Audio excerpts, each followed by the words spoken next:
All right, all done on my 2013 Range Rover Sport Red Limited Edition. Who gives a shit? Little Brembo brake action there. Changed out the front air suspension, both sides. The right side in Canada, the passenger side, was leaking here and there. Not too bad, but so I bought a pair of these for $550 Canadian each. Range Rover wanted $210 a side. So for half the price, I got two, put them in. The first side took about 3 hours. This side took about an hour. Simple, you got one bolt down here. I just got the vehicle up on jacks. There's safety stands somewhere, I think. Anyways, have to undo this little electrical. I've got the dynamic suspension, so you've got the magnetic or electronic ride down the center of the shock. So you have to undo this. I couldn't get them undone, so I just broke off the shock side. I don't know where it is. It's sitting here somewhere. And then to get at these top three nuts are a real bugger. Make sure you soak them a week in advance every day with something. This one, of course, is easy. You can see there. This one here is not too bad. You can come at an angle here. The one at the back with the stock nut, you can use a regular 15 mil socket and get in there slowly. With the new shock, it has a longer stud sticking up. So it'd be nice to have a socket that was just a 1/4 inch longer than a standard socket to get in there and tighten it up.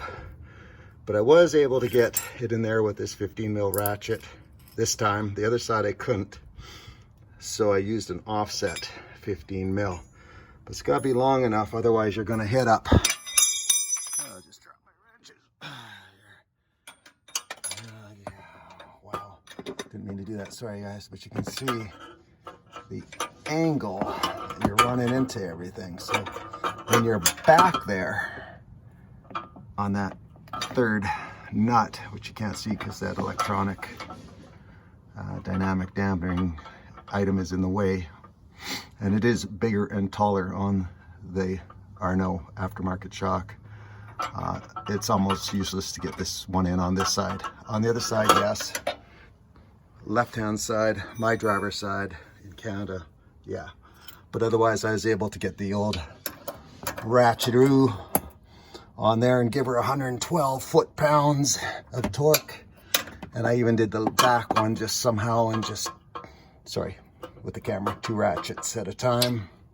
And then when you're doing up the bottom bolt here, just leave it loose until you get the vehicle on the ground, everything adjust, everything working, and then get in there with the load on that rubber bushing. Then tighten that up to 210 foot-pounds or so. Like it's a lot. So you don't want to tighten it up when it's not sitting down in the proper position, because then when you do, you're going to twist that rubber, and that's not good. So just a little tip there. I think I know what I was doing.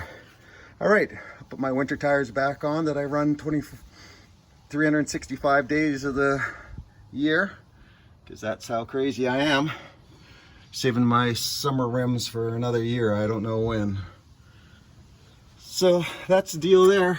Get this plugged in, snap it in here. Try not to snap. Sorry. Put your cable back in. It's got 2 snaps here. Oh, the airline. Yeah. So when you undo, make sure you're supported under your shock.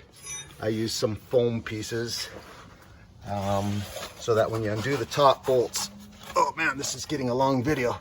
So I had a couple of those sitting there. So when you drop the shock down, you're not pulling the airline out of the top. On this side, since the suspension wasn't leaking, I just undid the 12 mil pneumatic airline. Just slowly, maybe 4 turns, and all of a sudden started hissing. It took about 3 minutes for all the air to come out and for the shock to rise back up in. It's just, I guess it's natural position. And then just took it off. Follow the instructions how to take off what's on there from Range Rover. And then the new one is just a push in type of thing. To push in type of affair here. There you go, just a little push in of affair. So that's the story there. Jesus, if I want to go for a Harley ride, take the Mercedes for her boot. Hey, how about a chopper? So there's your old shock.